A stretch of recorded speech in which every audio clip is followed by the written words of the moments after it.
GearWebsites.com is your source for firearms-based playing cards and books. We also have mugs, shirts, and posters with designs that we've made live. Of course, we have patches. Every Friday is Free Patch Friday. We appreciate your support. Thank you for shopping at GearWebsites.com.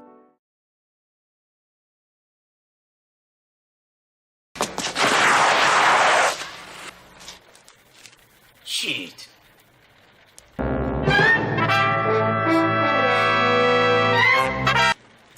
Ninja? Ninja! Ninja!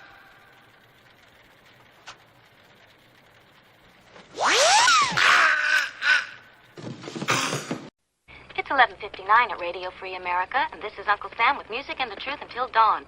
Right now, I got a few words for some of our brothers and sisters in the occupied zone. The chair is against the wall. The chair is against the wall. John has a long mustache. John has a long mustache. It's 12 o'clock, Americans, another day closer to victory. And for all of you out there on or behind the lines, this is your song.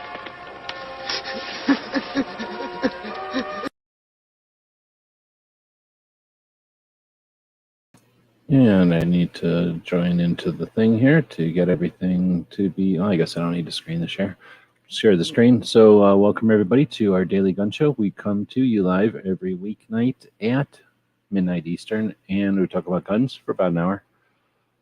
This is Thursday. On Thursdays, we talk about travel and we talk about training. So we talked a little bit about training tips last week, I think. So I'm going to toggle over to travel. However, it is travel and training day, so we can talk about whichever. I don't have anything on the, actually, I do have something on a schedule here. I can kind of look that up and we'll see what the overall grand schedule should have done today. But since I've been busy this week and doing some things earlier, helping out with another show and then doing some other stuff, and then I didn't come up with a specific thing. So I'm going to think about where I put that schedule. Is it here and then here and then here? I did start a schedule for this year's season 2 of this show. This says 2019, so it's certainly not that. And this says 22.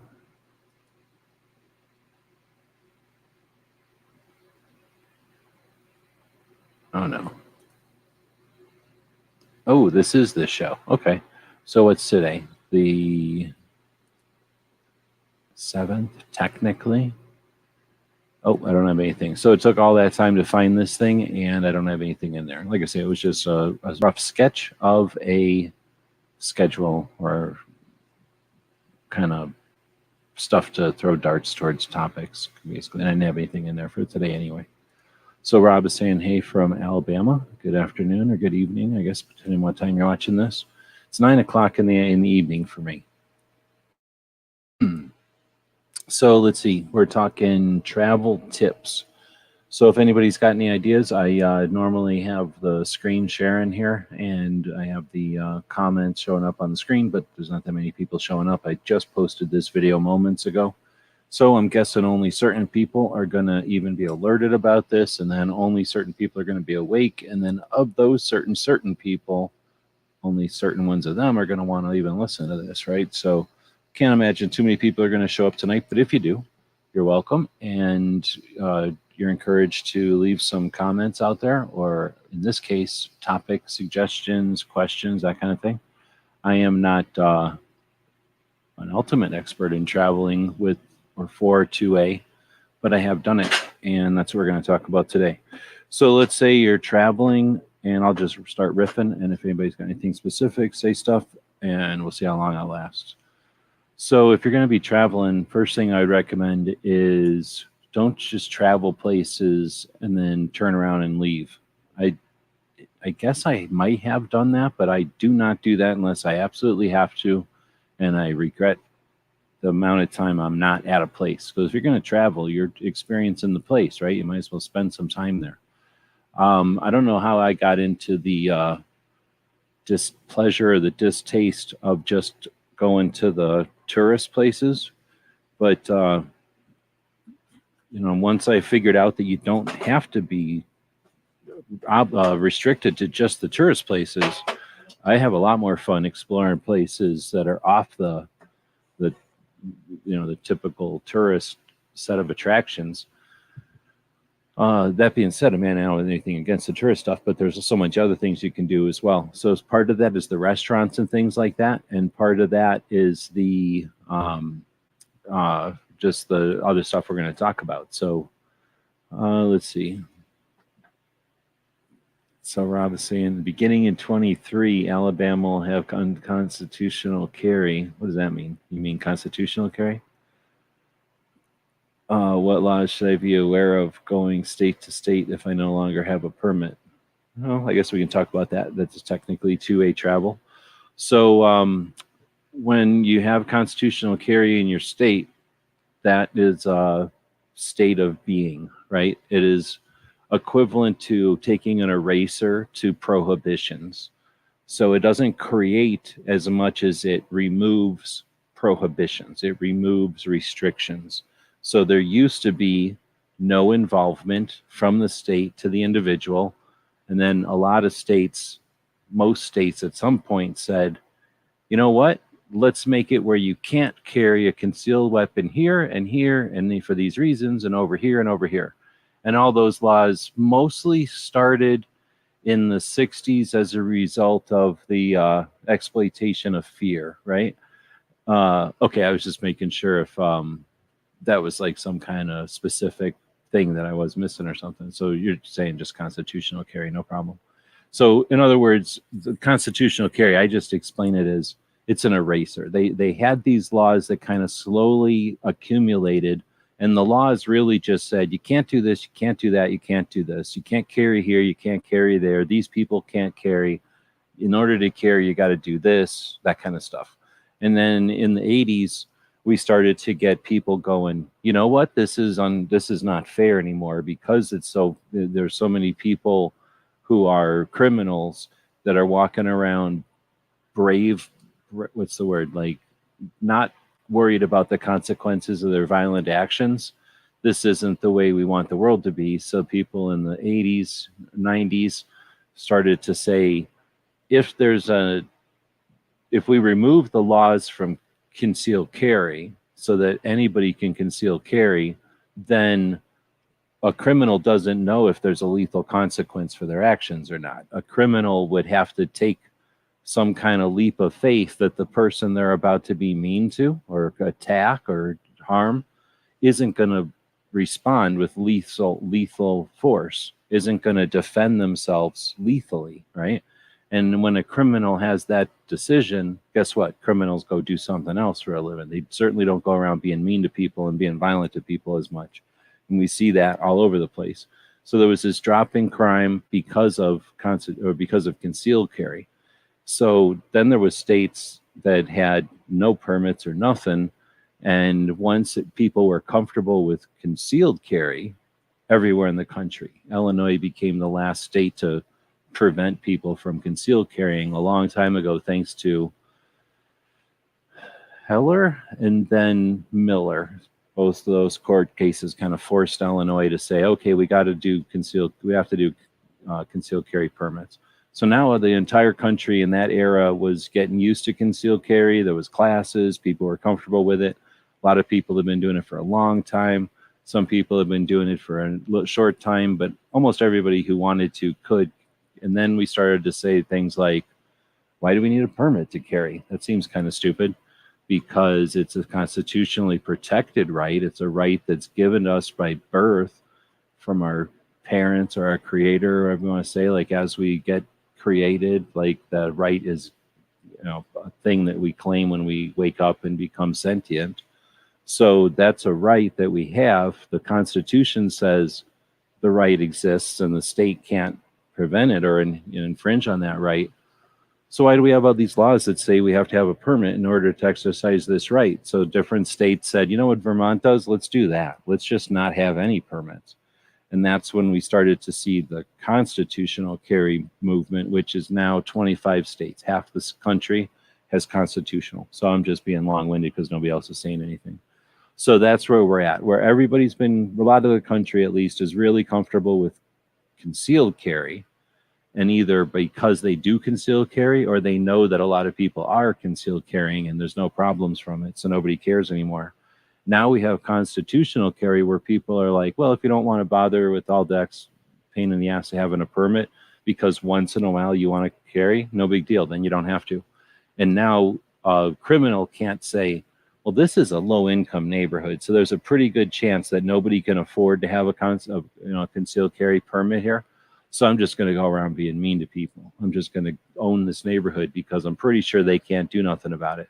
Well, once you make it constitutional carry, then anybody who owns a gun or borrows a gun from somebody or finds a gun or buys a gun somewhere cheap, now all of a sudden they could be carrying. And now the bad guy has to think, well, dang, anybody on this street could be carrying. I better go figure out something else to do or to go do something else somewhere else. So that's the element of constitutional carry that's pretty awesome.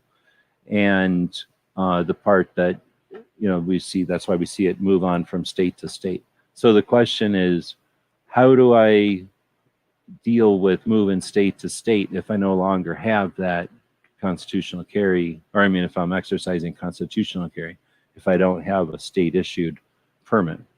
First off, you can still get a state issued permit in every state that they have constitutional carry, so it is a choice.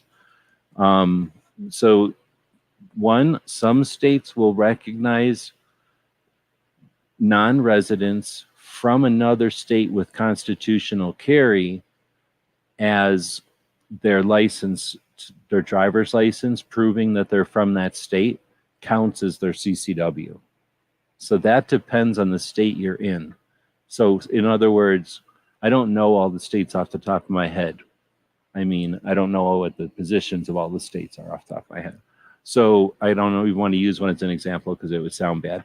But if one state that you're in, because you're traveling there, and your constitutional carry at home, you don't have a permit, you don't need one, so you're just carrying whenever you feel like it. Maybe you do, maybe you don't, maybe it's nobody's business, right? You got the right to, so you're exercising the right to or not to. It's your business. Now, when you leave the state, you decide to travel with your firearm for whatever reasons or your business, and you go, okay, I'm going to travel with my firearm. Now, somebody stops you in another state and they're like, hey, what do you got, a firearm on or what? And then you're like, yeah, I guess I do. And then they're like, all right, well, what's the deal? You got your carry permit? Then you got to go, well, I don't have a carry permit because in my state, we've got constitutional carry. Well, that police officer, that law enforcement person in that state may understand that because it's a border state or there's a lot of people in that state that travel. If everybody, I don't know, does everybody in Mississippi go to Arkansas to some hot springs because Arkansas has springs? I don't know. So if there's some place that's a tourist destination and they're used to seeing everybody from this other state, I can't imagine too many law enforcement aren't used to things that are common. So if they're used to a bunch of people from one state who have constitutional carry showing up with their guns in their state, more than likely they're going to understand the deal and they're going to say something to the effect of, here's the deal and here's what I expect from you. So I think that's the gist of it, is most of the time you're kind of out of luck, but sometimes the state that you're traveling to will recognize your driver's license as your carry permit from the state that doesn't require a carry permit. But you can't depend on that. The good part is the reason it's in flux, the reason it's, or because it is in flux, and that's the reason that it's a good time that it's in flux. It's not in flux because people aren't sure how to infringe more or how to apply the new infringements. It's the other way around, because there's a loosening of restrictions and an overall tendency for folks to trust each other and to recognize that the ability to own property and carry it around isn't violent by nature and isn't any more dangerous. In fact, it's less dangerous than living in a world where you prevent good people from preventing evil.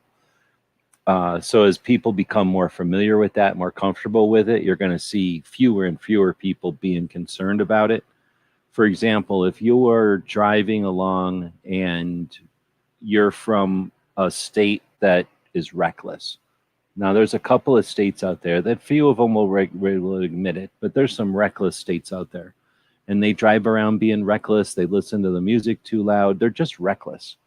And then they travel, because it's a free country, they'll travel to some other state that's sane and sober and rational.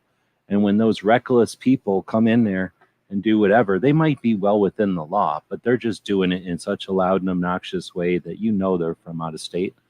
Nobody goes over to them and says, hey, let me see your driver's license. Let me see if you got a permit for your license plates or whatever stupid thing, right? Nobody cares. Nobody's like, hey, let me see if you've got a library card or whatever other thing, like a voter's ID. I don't know. Say name something. So right now, people are all worried about guns because they're being told to worry about guns, because there's a political advantage, right, to the whole exploitation and marginalization of gun owners. So that part of it's frustrating, but at some point that'll dissipate and it'll be more like that driver's license.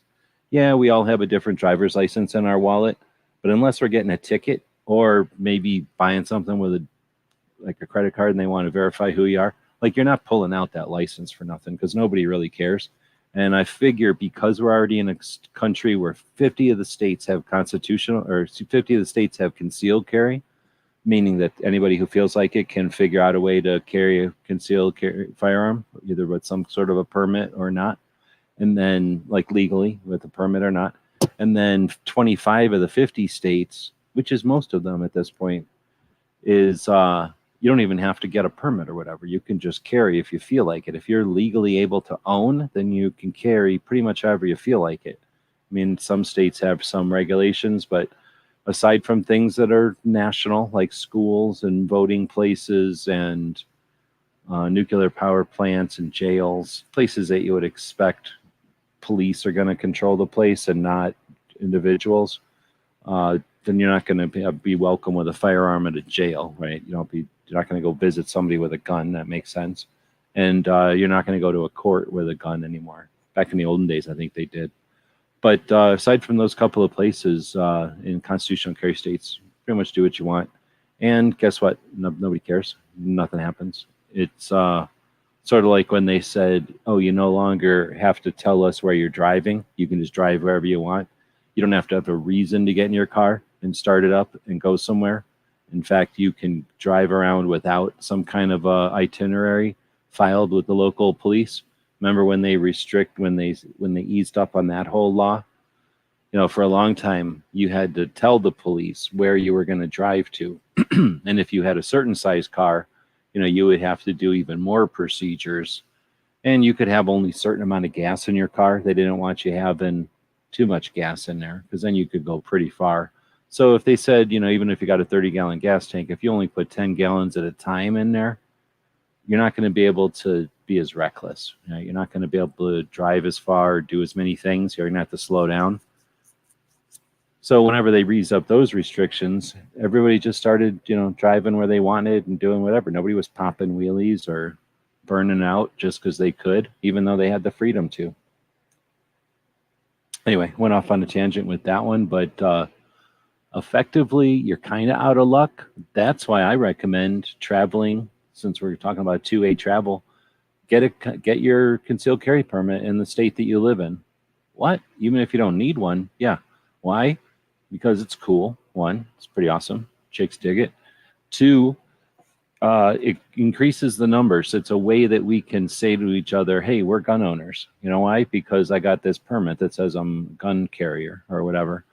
Now, if you live in California, obviously, there's going to be a bunch of people that are like, oh, no, we're told not to because one bad thing happened to all of us.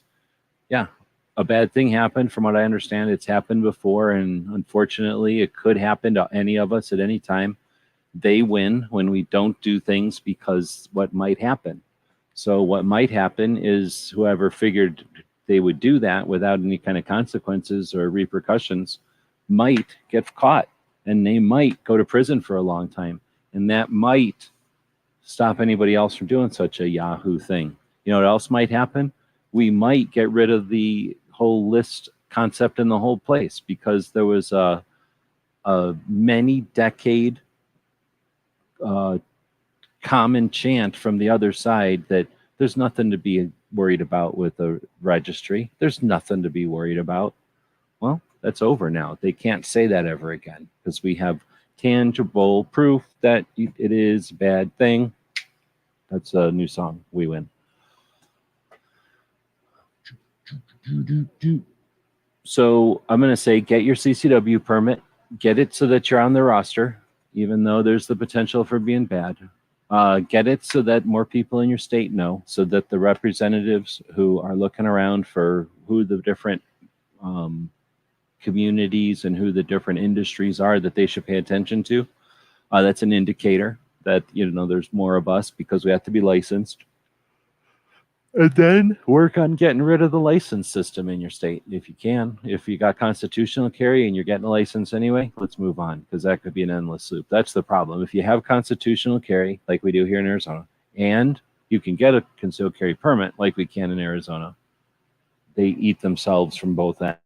So it doesn't ever end. You always have justification to not have the other one, which gives you the freedom to have the other one. So it's nice to have both if you can, and I can understand it if people don't want to have both. But let's say you're not all worried about that and you do have your concealed carry permit. What that's going to do for you is when you go into a gun shop, you don't have to waste a bunch of time like a sucker, which is handy.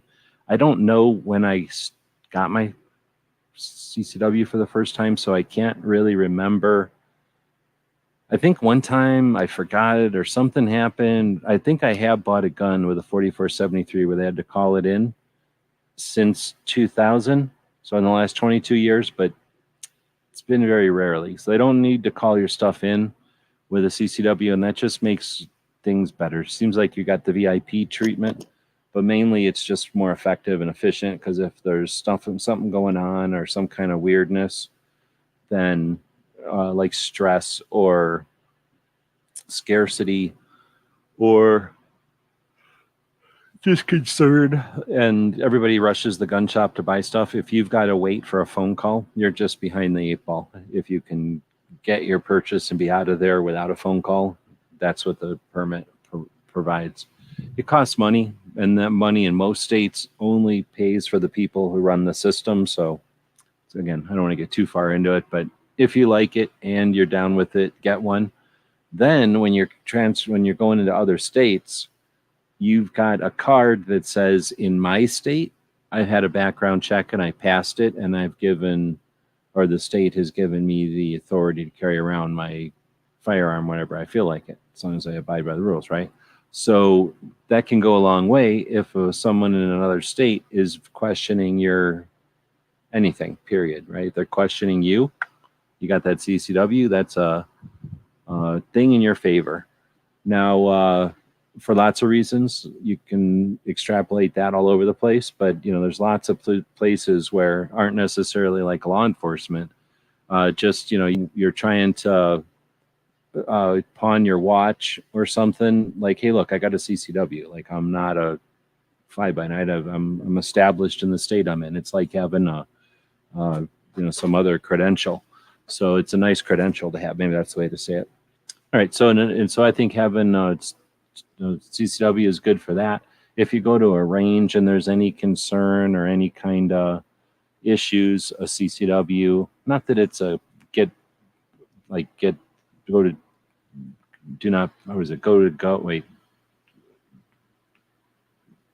where do they go in Monopoly? I'm trying to say, like, is it go? Do not. I don't remember how it says it in Monopoly. I guess it's been a long time. But anyway, it's not like you just get a pass by having it. But at the same time, if you're at a range and they're questioning something and blah, blah, blah, oh, you've got your CCW from your state? Okay. We know that you've had at least some firearm safety, more than likely. So it can be effective. And then when you're having conversations with 2A people in other states, traveling, meeting each other, potentially it could come up where people are like, hey, let me see something on your CCW. Let's compare CCWs. Well, if you don't have a CCW, it's tough to help other people compare CCWs or, some collaborative project or something. So there's every once in a while, there's a use for a CCW. I'm not going to get too far into it on this one, but that's, I think, one thing to have when you're traveling.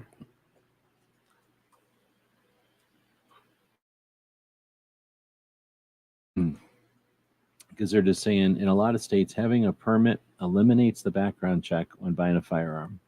Well, it eliminates the NICS call. Yes. Around here, gun shop owners smile when you hand them the concealed carry permit. Much easier for them. Oh, you know what? That's an interesting point. So we're talking about travel, but you could definitely be traveling in your own state. And when you travel in your own state, there's no issue buying a firearm at all, other than you're buying it probably from a gun shop you're not familiar with and doesn't know you.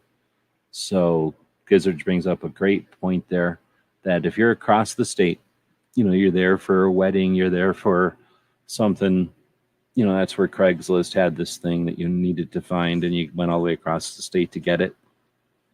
Well, now what are you going to do? You drive all the way across the state. I mean, I don't know. If you live in one of the little tiny metric states back east, it doesn't matter, I guess. But back here, the states over here, where the states are life size, they're like, it takes you half a day to drive across the state, or maybe a whole day to drive across the state. Maybe more if you live in stupid Texas, right? So sorry, not stupid Texas, but giant Texas, was put that way. So if you're one of these giant states and you got to, put some extra effort into getting to the other side of that state, you may want to do as much as you can while you're there. So checking out gun shops and stuff is going to be one of my pieces of advice for sure. But let's say you're shopping in a gun shop in state but out of town, and you find something that's awesome. And this has happened, I don't know, a zillion times for a million people. So that happens, and then what are you going to do? Be the guy with the nuisance? Be the lady who never done this before? Or, like Gizzard, whip out your CCW, smile comes to their face. They think, man, this is going to be easier than I thought. And that's when you hit them with the, can I get this for $6 instead of 10? And then they go, of course, you're making my life easier. And I bought that for $1. So I'm just as happy to get $6 for it as I am 10. And that's how gun shops work. So great point. Plus, it right away lets them know, again, that you passed the background check, that you're legit. And a lot of times it lets them know that you're not just that you're like good to go as far as the state saying you're good to go, but it also lets them know you're good to go in the respects that you've got an eye towards saving your own skin and people around you. You're paying attention to what's going on.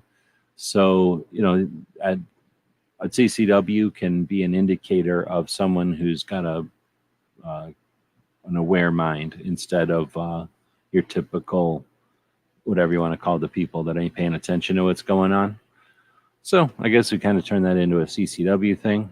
But basically what we're trying to talk about today is 2A travel tips. So one of them I was going to hit on before Rob talked about the constitutional carry, which I eventually got to the part where sometimes your driver's license will count for constitutional carry depending on how comfortable or aware the state you're traveling to is of the state you came from, and if they've got a good relationship. Some states hate each other, so they're never going to deal with each other's stuff. Some states like Oregon, the CCWs come from the county and not the state. So I think technically to be an out-of-state person and you wanted to travel around Oregon, wait, you don't have to have more than one Oregon thing. But if you, I don't know, but you get your, it's like Nevada, you get your CCW from the county, so you need to go to that county to get it. And that can be tough if you're trying to just be somebody from Florida getting an Oregon CCW. What, are you going to go to Oregon to pick it up? And then which county do you pick? So I mean, that's kind of what it was like in Vegas. Anyhow, so let's say you're traveling and we're getting back to the 2A travel part. So you're traveling for whatever reason. You're going to buy a monkey. You're going somewhere to pick up a robot monkey. Maybe your robot monkey is broken and you have to take it somewhere to get it fixed because those things aren't easy to fix anymore. So you're traveling somewhere now. You're out of state. Doesn't really matter. But let's say you're out of state. Doesn't really matter. But you could also be on the other side of a big state. Technically, you could be in the next town over, but it's not as amazing when you're in the next town over. I'm going to recommend you go to the gun shops. So here's why. A couple of things. One, different stuff than you're used to. Two, if like you're traveling to the country and you're city folk, or you're traveling to the city and you're county folk, country folk, then you're going to experience a different kind of thing. I constantly experience people that are new, period. Like all y'all are new to things. It happens all the time. And what isn't new is me hearing about all the stuff y'all are new to. So I was listening to, I don't even want to say it, someone who you would not expect. I don't think she said it was her first time shooting in an indoor range, but she made a remark about an indoor range that would make you think, oh, you would just assume this person would have experienced everything with guns or can experience anything with guns anytime she wants to. But she said something to the effect of, shooting in an indoor range is such an interesting thing or whatever, because I never do it. And then it made me think about that. So that's a little bit stranger because some of y'all only shoot in indoor ranges, but so just take it and flip it the other way. Those of us who almost always shoot outside, I mean, I have shot at indoor ranges for sure. I would have to seriously think about the last time I shot inside an actual range, not inside a building, but inside of a range a long time ago. So, we all live in these different worlds or whatever. So when you travel, go check out these different places, right? You're going to find different people doing different ways, different guns, different ways. So you check out these gun shops. There's lots of reasons. I'm going to say one, and then I'll start reading some comments again here. One of the reasons to check out these other gun shops is obviously all the so selfish reasons, all the reasons that you selfish people want to go to these gun shops. But here's the reason that's not so selfish that you probably didn't think about because you're too busy being selfish about it. You go to another gun shop somewhere else and you experience it and you hang out. Ideally, you hang out for a little while. And part of the gun shop is experiencing the interaction between that gun shop owner or employee and the customers that they have, the type of customers and the way that they interact, what they interact about, right?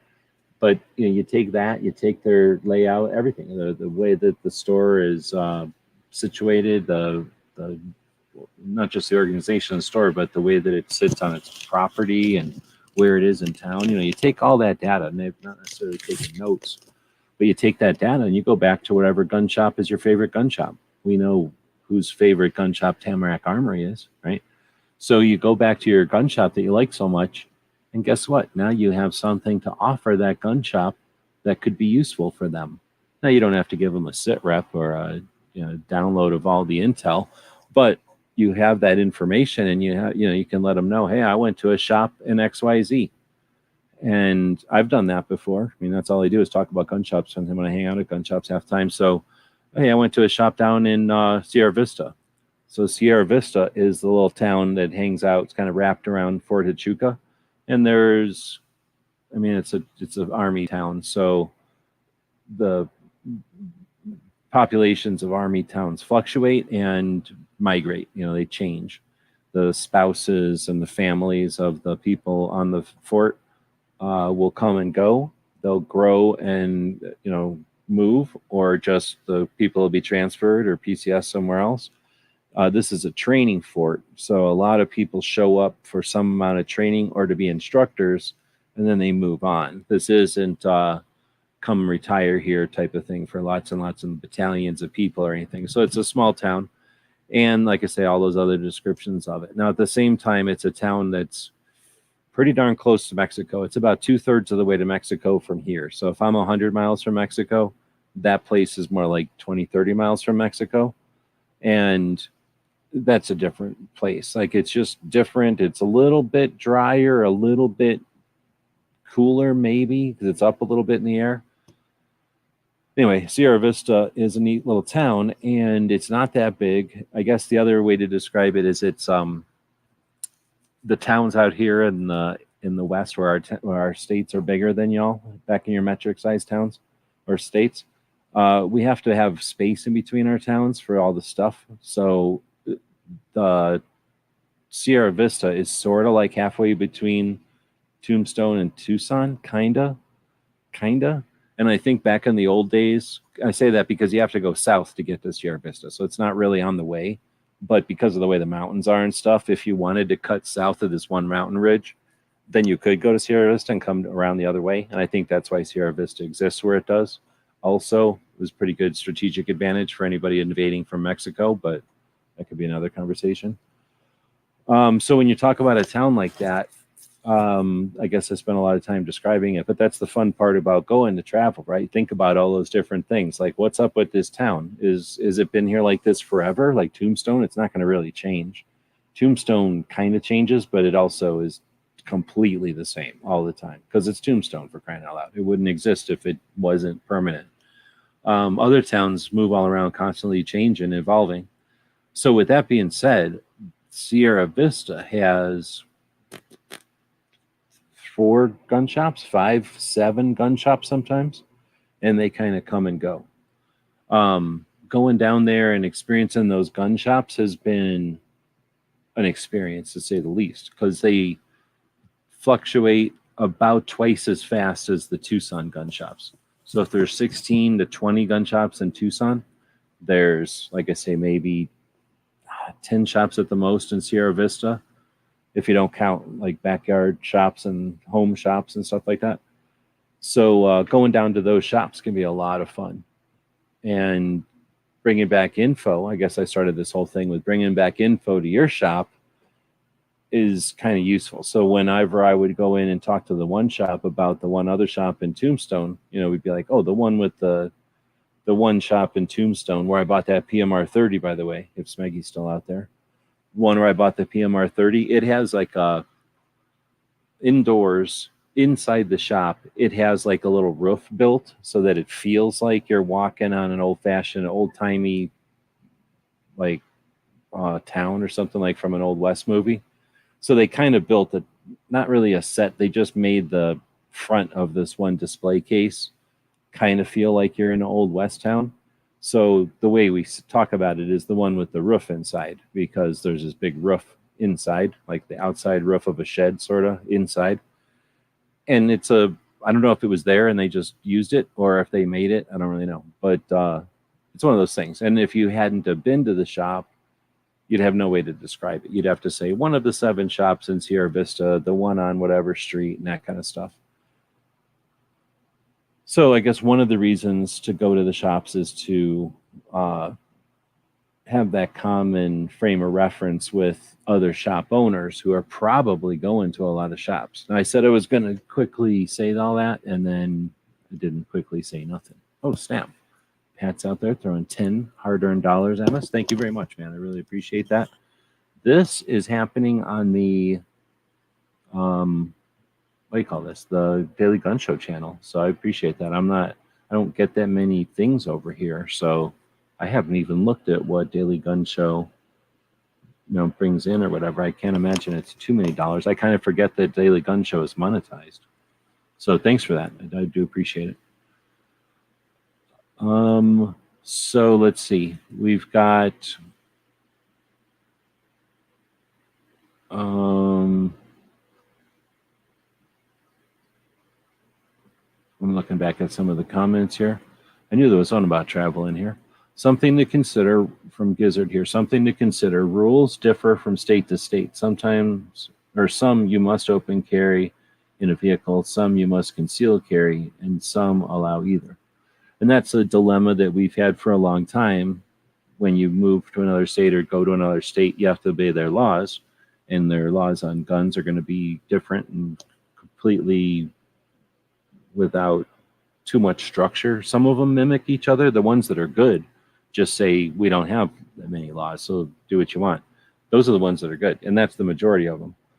The other ones, though, can just, come up with all kinds of weird stuff. And some of those ones back east, the tiniest of metric states back east, are the ones that are the weirdest rules, right? The whole one about that black powder, some teacher got in trouble for having a black powder prop because it could have been technically used. It was technically a working gun, even though I'm sure no one that touched it knew how to work it. They just knew that it could be worked if you loaded it with all the garbage to make it a black powder rifle or pistol.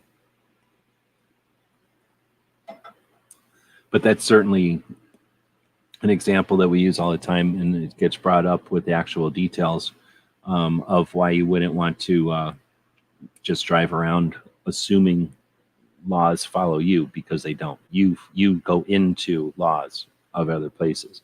We do have these federal ones that we're talking about that establish that all laws should be within the same realm or the same parameters, but until they're challenged, they're still up in the air. Everybody does what they want. Each state does what it wants.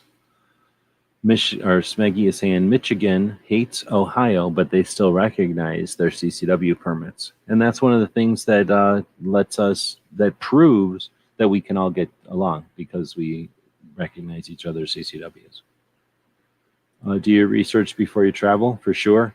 There's apps that have come and gone, so I don't know if there's any current apps. Some of the big organizations will put out like yearly or so, or maybe depending on if, after legislation and stuff, they'll put out resources like the map. I'll be on it a lot. I think I'm fading pretty quick. Is it just from being old? Like, I can tell as soon as it's like, there you go, flip the switch. Now I'm going to be fighting staying awake. Like, I don't know if it's just from being old or if it's from, I quit drinking coffee, earlier in the day, and I'm just drinking like water right now. So there's nothing keeping me artificially stimulated here. So anyhow, sorry to ramble. I'm about fighting this sleep, I guess. I'm fighting the urge to just, I'm just going to close my eyes for a moment during the show here. Just for a moment. Let me just play this commercial and I'll close my eyes for just a moment. And then you wouldn't hear back from me again. So Gizzard is saying, do your research before you travel. I was saying about the apps, which I don't trust because they come and go. None of them have stuck around for more than a little while. People come up with a great idea, and they might know how to make apps. They might know how to hire somebody to make apps. But what they don't know is how to make an app last over time. You know who does know how to do that? Nobody. Nobody makes an app last over time. They all take a tremendous amount of effort or a tremendous amount of money that pays for somebody's tremendous amount of effort. But apps are annoying, and because the internet changes constantly, and because they're vulnerable, and because people use them on their phone, and because people want into your phone, because there's lots of reasons to get into your phone, those apps are continually vulnerable. Because of that, you got to let somebody else build it, hope that they know what they're doing, and inevitably, at least with everything that's happened up till now, some combination of everything I just mentioned or something similar gangs up on them and the apps are gone. So I do not like depending on the apps. That being said, the apps, how do you even know they're up to date? They could be up to date. They were probably up to date when they first set them up. And I can tell you from experience, doing research and sharing it, the best you can hope for is to be right at the time that you put the research out there. 5 minutes later, something can change and you're no longer right anymore. So that's fine if you're just giving people some general ideas or some leads to go do their own research. But when you're being the resource for others, it's frustrating when something doesn't work. So those app things I'm not a big fan of. However, most of the state's Department of Safety or the police or Department of Economic Security, whatever it might be that does the CCW permits, they more than likely have a page that talks about the reciprocity and the states that they recognize, states they don't. So unless you're going on an epic trip, if you're just going to a couple of 3 or 5 states, 2 states, 1 state, it's not impossible to go to the state's official records and at least get as of whenever it was. Let's say it's 2022 and your state has not allocated funds, or at least has not gotten around to producing the information about the new data. Oh yeah, see what happened there? As I was in mid-sentence, I felt myself falling asleep, totally forgot what I was talking about, managed to stay awake, and that all happened in the mid-sentence there. So best you can do is, for research before you travel, is take a book with you or print out what the states will offer and have that as current as possible, some kind of a date stamp when you printed it. And then if you do get any kind of issue, you can say, hey, to the best of my due diligence. This is what I was able to determine. And if you can't find anything good, take pictures of the inadequate Department of Safety website and ask them, oh, please let me see on the Department of website, Department of whatever it is website, where I click on to get the information you're asking me about, officer. Because I think there's something in there somewhere about, at least you would think that if it's not possible to find the thing they're accusing you of, then it's kind of tough to accuse you of doing something wrong. All right, so I'm definitely getting worn out. What did I say? Secret word. Barbecue sauce? I don't do much at the outdoor range except my homemade range up north. Hopefully we'll have more conversations just about ranges, and we can get into outdoor, indoor, and that kind of thing. I definitely apologize because I can feel the sleep a coming, and I don't really want to fight it because it's it can't be even 10 o'clock here, so that means I can get up early and do some stuff. So let's see. Smeggy is saying, Smedgy is saying, I go to shops when I travel for work. It is fun. Daily gun shop. Right on. So traveling, getting back to when you travel and then go into shops. What's neat is you go to a shop and then when you travel again to that location, might be on a regular basis, it might be intermittently, it might be lifetime later. You've got something to compare it to that's cool, and not just like, oh, I see in the roof of that building that I don't know what it is, or like, oh, look at the clock tower or whatever thing that they're impressed with, so they're going to keep it up to date no matter what. But you go into a gun shop, that's a true indicator, a true barometer of how that's what's going on, right? Your gun shop turns into from this kind of gun shop into that kind of gun shop with same owner. That's an indicator of what's going on there. So traveling, going to gun shops, I recommend you, if they are okay with it, and thanks to the people who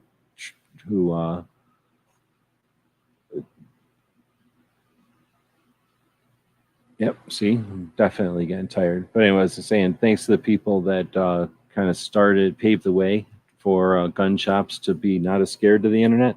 If you can find a shop that you travel to and let them know you want to share their shop with the internet, more than likely they know what that means. And unless they're doing something that they don't want, like, oh, I'm in the middle of ripping the carpets out and I don't want my shop online, looking bad, or I have low inventory, that'll happen. They don't want to tell you that. But if you look around a shop and they don't have much stuff on the shelves and you really want to share the shop because you're just interested in sharing the shop, and they go, nah, I'd rather not. I'd rather you don't take pictures. It might be because they don't want their shop to look empty, right? They want their shop to look full. So you might say, is there a better time I could come back when you'd have more time to prepare or something, whatever, and then find out. Anyhow, again, I'm losing it because I don't remember where I started that whole tangent. Something about taking pictures, gun shops, maybe. Oh yeah, I'm definitely losing it. So with this one, I think I'll leave it live, even though I'm pretty sure the end of this one got pretty mashed. It's sort of like it looks good in the front. You go to grab it, you take it home, and you get it, and you look at it, and you're like, oh man, the whole back's smashed off of this thing. Like, I should have looked at the whole thing when I bought it. Well, you should have looked at the whole thing when you started this show, because the end of it's getting really sloppy. But I'll take a minute here before I'm sure if I let myself just end this thing and lean back, I would pass out. Like, I'm that tired. So I'll just say thanks to Pat for showing up. Thanks to DJ for showing up. Thanks to Krabby Turtle for showing up. And I think Barbecue showed up also, didn't he? Gizzard was out there. Let's not forget Gizzard. And Rob came in at the beginning when no one else was willing to show up. Rob was there asking questions, talking about constitutional carry. So Alabama wins tonight for being the state that you should travel to. Thanks to Rob. Thanks for representing Alabama. And Pat, question, what's the biggest hurdle in your state with gun laws? In Arizona with gun laws? That's a good question. I haven't put much thought into it. So off the top of my head, the biggest hurdle. Oh, you know what? Because Arizona is pretty decent, right? We're pretty set. And I'm just talking shit because I'm tired. But you know what we don't have is any state that's challenging the marijuana, what do you call that thing? Recreational marijuana card thing. So maybe something to put something out there, one way or the other. I'd rather it be leave everybody alone, of course. But if it's going to be Arizona to be the one that's like, if you do this, then you can't do that, some kind of bullshit, then freaking say it, right? Put it down there so that somebody, FPC or whoever, can take it to court. But I think that's one that until they just say, end the stupid war on drugs already, and then that's not an issue anymore, I would like to see something like that. Now, it's just off the top of my head, and there's probably better things or maybe something more appropriate for Arizona. But that's the one I could think of just because I feel like we're in a pretty good spot right now. The stuff that I see the Arizona Citizens Defense League doing is pretty much like setting preventative things in place. They're not really defending nothing. There's nothing that's really being brought up. But there's a lot of defensive stuff already played. And I think that 4D chess preventative measures, I mean, people understand it, I guess, but since there's no result, the best result you could hope for is the other side doesn't even pursue that fight, then there's no payoff, really. I mean, the payoff is the lack of fight, and that's hard for people to quantify or justify. So I could see Arizona being the test bed or whatever it's called, the sample case for Supreme Court taking the whole marijuana card / CCW card, one but not the other. And there's something about that with police too. Like police, I forget where, somewhere, and they said the police can be off duty and smoke the marijuanas, but like, how does that jive with when you're back on duty and you pissed it bad or whatever? See, I don't know how that works. So that's where I'd like to see that one. Otherwise, the old people. But I don't know any laws for old people. Well, we got a pretty good share of old people in Arizona, way older than me. And you would think we'd be ripe for some kind of a like elderly lawsuit, because the NFA it is against old people. It's against the elderly. And it would be neat to see the NFA challenged. Gizzard is saying, Pat in the bunker, the biggest hurdle is if you are 18 to 20-year-olds, you have to have a CCW to purchase a handgun and to conceal carry. Oh, I see. The biggest hurdle to constitutional carry then. Or are you saying that's just the biggest hurdle? Actually, right now, they're about to say 18 to 20, you can't even buy a handgun. Or no. You just have to go back through extra checks. I'm too tired. I can't remember anymore. I'm forgetting laws. Or would a robot that wants to make people think it's human sacrifice the last 7 minutes of a show to act like it was, quote unquote, tired? But anyway, with that, thanks for the thank you, and thanks for the people who showed up to watch this thing live, even though it wasn't really scheduled, and I turned out to kind of fall asleep about 40-something minutes into it. Tomorrow is the weekly wrap-up. It's been a pretty awesome week. I've got it 90% set up. I've got some good news today, or I got some good news today. So stay tuned for an interesting next couple of weeks, because I've got a whole new opportunity coming up here that you all will be the recipients of if you watch the other channel and you like playing with interesting guns and stuff. Otherwise, some drone stuff will be happening, and in the coming weeks we'll be ripping apart Every Second Matters, pushing it back all together in a better way, or a different way, hopefully a better way, and then that'll be a whole nother pile of stuff. So Gizzard is saying, I was referring to Kansas law specifically. The point was that constitutional carry only applies from age 21 on. Oh, see, I didn't realize that. That's an interesting thing. And I wonder what kind of weird concession that was. I guess, I don't know. I don't know what the deal is. That's a whole nother topic for people's opinion of 18-year-olds. with that, I gotta end it because I'm definitely. It feels like I've got scotch tape holding my eyes open.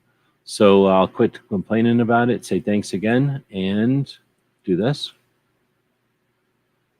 Then do this. GearWebsites.com is your source for firearms-based playing cards and books. We also have mugs, shirts, and posters with designs that we've made live. Of course, we have patches. Every Friday is Free Patch Friday. We appreciate your support. Thank you for shopping at GearWebsites.com. This is Thursday, so that makes tomorrow Friday. Anybody that purchases stuff tomorrow does get free things.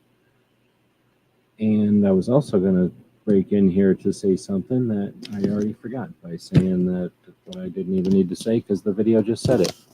Oh! Here's the ending. Thank you for supporting our projects. If you'd like to buy us a cup of coffee, check out our Patreon channel. The guys and gals at gunwebsites.com encourage you to take a CCW class every year, practice at least once a month, and carry every day. Thank you for watching gunwebsites.com. Do do do do do do do do.